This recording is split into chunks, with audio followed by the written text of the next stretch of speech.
신청하는데 이유를 교수님. 네, 여기 1인 시위 물통을 물반했던 국토부 김민수 본부장입니다. 일단 오늘은 경찰의 병력들이 일단 안 나오진 않았지만 일단 저희가 기본적으로 서로 간의 간격을 2m 이상 떨어져야 하는 상황입니다. 그래서 가능하면 서로 간의 간격을 지켜주시면 감사하겠습니다. 네, 계속해서 발언 듣겠습니다. 네, 안녕하십니까. 순천향의대 이은혜입니다. 지난주에 이어서 잘 들리시나요? 지난주에 이어서 저는 코로나 이야기를 좀 하겠습니다. 우리가 지금 제대로 된 집회를 하지 못하고 이렇게 띄엄띄엄 떨어져서 1인 시위를 할 수밖에 없는 이유는 이 코로나 때문인데요. 코로나가 어떤 병인지 조금 설명을 드리겠습니다. 지난주 금요일 기준으로, 이번 주 금요일 기준으로, 이번 주 금요일 기준으로 우리나라 인구 10만 명당 코로나 확진 판정을 받은 사람은 10만 명당 346명입니다. 이것은 다시 말하면 우리나라 인구 10만 명 중에 99,650명은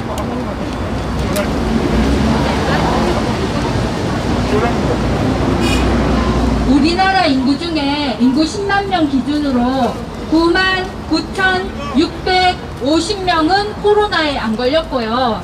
약 350명이 10만 명 중에 350명이 코로나 확진자로 판명을 받았습니다. 그런데 이 10만 명당 350명, 그 전체 숫자로 하면은 18만 명쯤 되는데요. 우리나라 5,200만 중에 18만 명 정도가 코로나19로 확진을 받았는데, 그러면 이분들이 다 돌아가셨느냐? 그것은 아닙니다. 확진자 중에 약 90%는 증상이 하나도 없거나 아니면은 아주 경미한 가벼운 감기 같은 그런 증상이어서 굳이 입원이 필요 없는 분들입니다. 그리고 약 10% 정도가 입원이 필요하신 분이고 산소 치료가 필요한 분들인데요. 그 중에 돌아가신 분은 약 1%입니다. 그러니까 코로나 확진자 100명 중에 90명은 증상이 없고 10명 정도는 입원 치료가 필요한데 돌아가신 분은 1명이라는 것입니다. 이것이 작년 1월 코로나 사태가 시작된 이후로 우리나라에서 코로나 치명률이 가장 높았을 때에 2.4명이 돌아가셨습니다. 그 확진자 100명 중에 2.4명이 돌아가신 것이 가장 치명률이 높은 거고요. 올해 1월부터는 치명률이 계속 감소해서 지금은 1% 정도입니다. 그러니까 인구 10만 명당 350명 정도가 코로나에 걸렸는데 그 중에 돌아가신 분은 1% 정도라는 겁니다. 그러니까 한 3명 정도 돌아가셨다는 뜻입니다. 그런데 지금 지금 4단계를 하고 있는데요. 이 방역 단계를 정할 때는 지금 우리나라는 확진자 숫자를 기준으로 방역 단계를 정하고 있습니다. 그런데 이렇게 하는 나라는 없습니다. 지금 다른 나라들은 전 세계적으로 치명률이 감소하고 있고 백신을 어느 정도 맞았기 때문에 확진자 숫자를 기준으로 방역을 하는 것이 아니라 사망자 숫자나 치명률을 기준으로 방역 단계를 정하고 있습니다. 그런데 우리나라만 확진자를 기준으로 방역 단계를 정하고 있는데 이것은 왜 그럴까요? 네, 다 아시는 바대로 집회를 하지 못하게 위해서입니다. 지금 4차 유행이 6월 말부터 해서 이제 7월에 들어서 진행 중인데 6월 28일 인천 연수을 재검표가 되면서 이때까지 사람들이 믿지 않았는데 실제로 실물 이상한 투표지가 많이 나왔습니다. 그것을 보고 부정선거의 여론이 확산되는 것을 막기 위해서 그 다음 날부터 검사 건수가 급격하게 증가했고 또 확진자 수도 그에 따라서 많이 증가했습니다. 물론 베타 변이에 의해서 감염력이 증가되었기 때문에 확진자 숫자가 증가한 것 같습니다. 그런데 바이러스는 감염력은 증가하지만 치명률은 떨어지는 방향으로 그렇게 진화하고 그렇게 변이합니다. 왜 그러냐? 바이러스의 목적은 널리 퍼지는 것인데 자기가 감염시킨 사람이 죽어버리면 더 이상 퍼지지가 않잖아요. 그렇기 때문에 사람을 많이 죽이지 않는 방향으로, 감염만 많이 시키고 죽지는 않는 방향으로 변이가 되고 진화합니다. 지금 코로나19 바이러스도 그런 식으로 변이를 일으키고 있습니다. 그렇기 때문에 이제는 더 이상 확진자를 줄여야 되겠다. 이것을 목표로 방역을 펴는 것이 아니라 치명률이 많이 낮아졌지만 치명률을 더 줄여야 되겠다. 이런 식으로 방역을 하는 것이 맞습니다. 이 코로나의 치명률은 독감 치명률보다 2배 정도 높은데요. 2019년 통계청이 발표한 2019년 사망 원인 통계에 의하면 독감, 그러니까 인플루엔자 걸려서 돌아가신 부분은 사망률이 0.55%입니다. 그리고 작년 1월 이후로 코로나로 돌아가신 치명률은 1.1% 정도입니다. 그러니까 코로나는 보통 우리가 아는 독감보다 치명률이 2배 높은 거 맞습니다. 그런데 우리가 인플루엔자 유행한다고 해서, 독감이 유행한다고 해서 애들을 학교 안 보냈습니까? 이때까지? 그렇지 않죠. 우리가 독감이 유행하고 인플루엔자가 유행한다고 해서 재택근무를 막 강요했습니까? 그렇지 않죠. 인플루엔자가 독감이 유행해도 우리는 이때까지 집회도 자유롭게 했고 자유스럽게 살았습니다. 그런데 독감보다 치명률이 겨우 2배 정도 높은 이 코로나 때문에 대한민국의 모든 국민들은 모든 자유를 박탈당하고 기본권을 침해당하고 있습니다. 이것은 옳지 않습니다. 물론 코로나가 만약 엄청 심각한 병이어서 감염병 재난 사태라면은 어느 정도 자유를 제한한다든지 그런 거를 할 수 있습니다. 국가가 국민을 보호하기 위해서 그런 정책을 할 수 있습니다. 그러나 제가 여러 번 말씀드린 것처럼 코로나의 치명률은 독감의 2배 정도입니다. 그렇기 때문에 애들을 학교도 안 보낸다든지 집회를 못하게 한다든지 예배를 못 드리게 한다든지 그런 것이 필요할 정도로 치명적인 병이 아닙니다. 그러면 왜 문재인 정권은 질병청을 앞세워서 우리에게 집회를 못하게 하고 예배를 드리지 못하게 하는 걸까요? 국민들이 그렇습니다. 국민들이 두렵기 때문입니다. 국민들이 진실을 아는 것이 두렵기 때문입니다. 진실을 아는 국민들이 광화문에 쏟아져 나와서 옛날에 그 촛불 난동처럼 자기도 끌려 내려올까봐 두려운 것입니다. 그래서 지금 최후의 발악을 하고 있습니다. 아침 해가 떠오르기 전이 가장 어둡다고 합니다. 당 모가지를 비틀어도 아침이 온다고 합니다. 그리고 여기 계신 많은 분들이 1년 이상 부정선거를 규명하라고 외치면서 시위를 하신 덕분에 이제 인천 변수의 재검표도 했고 판결이 이제 나올 것이고, 그리고 일부 정치인들도 이제 약간씩 관심을 가지고 있습니다. 늦었지만 그래도 다행한 일입니다. 늦었다고 생각할 때가 가장 빠를 때라는 말이 있지 않습니까? 그렇기 때문에 이제 이때까지 했던 것처럼 앞으로도 더 계속 이런 부정선거를 알리는 이런 집회는 계속 되어야 할 것입니다. 그렇다면 코로나19는 어떻게 대처해야지 되는가? 지금 우리는 사회적 거리두기를 하고 있는데요. 우리나라는 유럽이나 미국에 비해서 코로나19 확진자가 굉장히 많이 적습니다. 그리고 코로나19 사망자도 굉장히 많이 적습니다. 그럼에도 불구하고 우리나라의 지금 방역 수준은 유럽이나 미국이랑 거의 비슷한 정도입니다. 그러니까 다른 나라보다 우리나라 국민들은 코로나에 덜 걸리고 덜 돌아가신 분도 훨씬 적은데 방역 단계는 거의 비슷한 상태라는 것입니다. 이것이 과잉 방역입니다. 아까도 제가 말씀드렸다시피 국가의 재난이 있다면은 국민의 기본권을 약간 제한을 할 수 있습니다. 그것은 정당합니다. 그러나 지금 코로나19는 국민의 기본권을 제한해야 될 정도로 그렇게 심각하지 않습니다. 그럼에도 불구하고 질병청은 매일 확진자 숫자만 발표하고 국민들을 불안에 떨게 하고 아무것도 하지 못하게 하고 있습니다. 이것이 국민을 살리는 방역입니까? 이것이 국민을 살리는 정치입니까? 만약 제대로 된 정치인이라면, 제대로 된 대통령이라면 국민들에게 희망을 줘야 되지 않겠습니까? 우리가 지금 어떻게 지나왔고 앞으로 어떤 것이 펼쳐질 텐데 우리가 지금 어디에 있는데 우리가 앞으로 어떻게 가야 되겠는지 기왕이면은 희망을 보여주는 대통령이 있어야 되지 않겠습니까? 기왕이면은 희망을 보여주는 정치인들이 있어야 되지 않겠습니까? 그런데 질병청은 청와대의 사주를 받아서 매일매일 확진자 숫자만 발표하고 있습니다. 검사를 많이 하면 확진자 숫자는 증가할 수밖에 없습니다. 그리고 델타 변이가 이 감염력을 증가시키는 방향으로 변이를 하고 있기 때문에 검사를 많이 하면 많이 할수록 거기에 비례해서 확진자는 증가할 수밖에 없습니다. 그럼에도 불구하고 확진자의 90% 이상은 증상이 없고 돌아가시는 분은 1% 정도라는 것입니다. 우리가 평소에 폐렴으로 돌아가신 분들이 이제까지 코로나 사망자로 돌아가신 분보다 15배나 많습니다.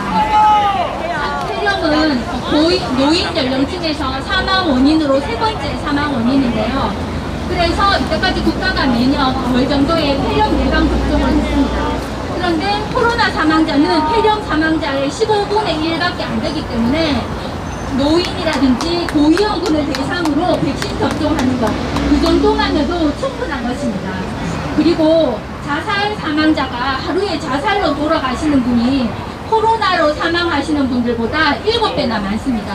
그러면 이 코로나 때문에 모든 국민들의 생활을 제약하고 있는데 코로나를 줄이려고 확진자를 줄이려고 국민들의 모든 생활을 제약하고 있지만 그러면 자살을 예방하기 위해서 그동안 정부와 보건복지부는 어떤 노력을 했습니까? 그리고 교통사고 사망자도 코로나 사망자보다 몇 배가 넘습니다. 그러면은 교통사고를 예방하기 위해서 전국의 도로를 폐쇄했습니까? 교통사고를 예방하기 위해서 자동차 생산을 금지시켰습니까? 교통사고를 예방하기 위해서 자동차 수입을 금지시켰나요? 그런 거 하지 않았습니다. 자살을 예방하기 위해서 자살 유가족들에게 당신도 고위험 군인이 조심하라고 문자를 날렸습니까? 당신의 친구가 자살로 죽었으니 당신도 조심하라고 문자를 날렸습니까?